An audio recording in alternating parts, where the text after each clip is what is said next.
હાજી ભાઈ. રમણીકભાઈ બોલે? હાજી ભાઈ. નમસ્કાર સાહેબ, મારે થોડોક જમીનનો એક પ્રશ્ન હતો. હા પૂછો.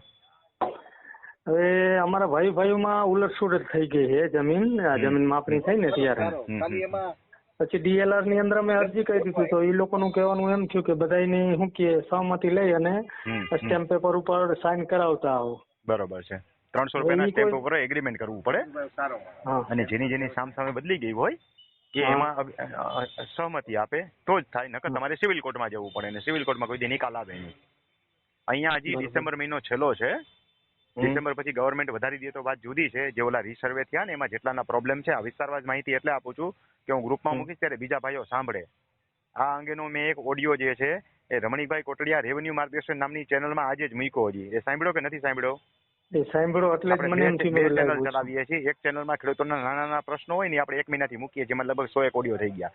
એટલે હવે એ વિચાર્યું કે જે અગત્યના રહ્યા ને એને અલગ ચેનલ રાખીએ, એટલે જે ભાઈને જોવું હોય ને એને 100 ઓડિયો જોવા ન પડે. ઓલી ચેનલમાં જઈને એને આરામથી અગત્યની માહિતી મળી જાય. તો આ અગત્યની માહિતી એ છે કે જે રીસર્વે થયા એમાં જેટલા લોચા થયા છે એને જો પતાવટ કરવી હોય તો 1 રૂપિયાના ખર્ચ વગર જે એક પત્રક હું આપું છું એની પત્રક ગમે ત્યાંથી મળી જશે. એની અંદર 5 મેટર બતાવી છે. 5માંથી કોઈ પણ મેટર લાગુ પડતી હોય અમે ટીક મારી દેવાની અથવા લખી નાખવાની. અને હજી આજે જ એક બીજો વિડીયો પણ હું મૂકીશ કે કેવી રીતે રજૂઆત કરવાની છે.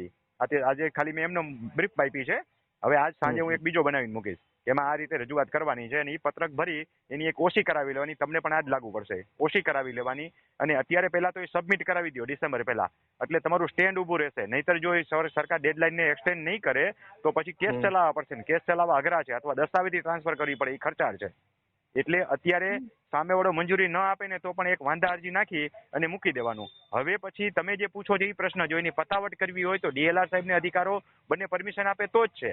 તમારી જમીન ને મારી જમીન સામે બદલી ગઈ હોય તો હું વાંધા અરજી અત્યારે મૂકી શકું, પણ તમે હું બે સહમતિથી 300 રૂપિયાના સ્ટેમ્પ ઉપર એગ્રીમેન્ટ કરીને આપી દઈએ તો એ લોકો પ્રોસિજર કરી નાખે ને આપણે મૂળ સ્થાને આપણી જગ્યાઓ આવી જાય. કારણ કે પરમિશન તો લેવી પડે ને, જેની સામે આપણી જગ્યા બદલી છે એ.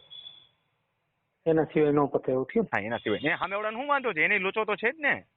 એને સમજાવો ને સામેવાળાને કે જેટલી મને તકલીફ છે એટલી તને તકલીફ છે. ક્ષેત્રફળ ક્યાં ઘટાડવું છે? ખાલી સર્વે નંબર ઉલટસુલટ થઈ ગયા છે, બદલવા છે ખાલી. સમજાણું?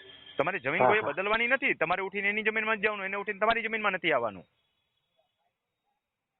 Hello, okay. તમારો કેસ ઈ જ છે કે જુદો છે? ના એ જ છે. સર્વે નંબર ચેન્જ થઈ ગયા છે. સર્વે નંબર ચેન્જ થઈ ગયા છે. તમારે જ્યાં છો ત્યાં જ રહેવાનું છે. એ જ્યાં છે ત્યાં રહેશે. ખાલી સર્વે નંબરનો આંકડો તમારા 7 નંબરમાં બદલી જાય ને એના 7 નંબરમાં બદલી જાય સામસામો, અને એક નોંધ પડી જાય. નકશા ખોટા છે સાહેબ. નકશા ખોટા માટે એક બીજી અરજીનો નમૂનો હું તમને આપીશ. એ 2 દિવસ પછી આપીશ. એ નકશા સુધારવાની અરજી છે. એ જુદો ચલાવવાનો. સામે સર્વે નંબર જુદા છે અને નકશા જુદા છે. 2 અલગ અલગ મેટર થઈ ગઈ. એક મેટર નથી. હવે તો કેટલાય લોચા છે. 5 મેટર તો મને ધ્યાનમાં આવી છે. એનું એક ફોર્મમાં મેં 5 મેટર તો બતાવેલી છે.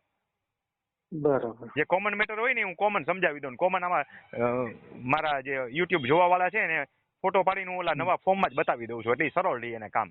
ઓલા પાણીના હકનું કેમ મેં એક જ ફોર્મની અંદર સુધાર કરીને બતાવી દીધું. આ બધાના પ્રિસ્ક્રાઇબ ફોર્મ પાછા હોતા નથી. હવે માણસ લખે કેવી રીતે, એટલે હું આ સિસ્ટમ શરૂ કરી છે. એટલે જ ઓલી અલગ ચેનલ શરૂ કરી છે કે એ ચેનલમાં હું લખીને બતાવી દઉં, એટલે ખેડૂત હાથે જે ટાઈપ કરાવીએ કે એનો ફોટો પાડીને હાથે બનાવી અગે. બરાબર. એટલે જો એક પેલા તો અરજી નાખી દો, અરજી ન નાખી હોય તો, અને પછી જો 2 જણા સહમત હો તો 300 રૂપિયાના સ્ટેમ્પ ઉપર એગ્રીમેન્ટ કરીને સહમતિ આપી દો, એટલે તમારો કેસ ત્યાં નિકાલ થઈ જાય. ડિસેમ્બર પછીથી છે ને જો એક્સટેન્ડ નહીં કરે ને તો તમારે કોર્ટમાં જવું પડશે ને કાં દસ્તાવેજ કરવા પડશે. 2 ઉકેલ રહેશે. એના કરતા આ ઉકેલ અત્યારે સરળ છે. ઓકે. માહિતી સમજાઈ ગઈ બરાબર? સમજાઈ ગઈ. હા. ભલે. આવજો.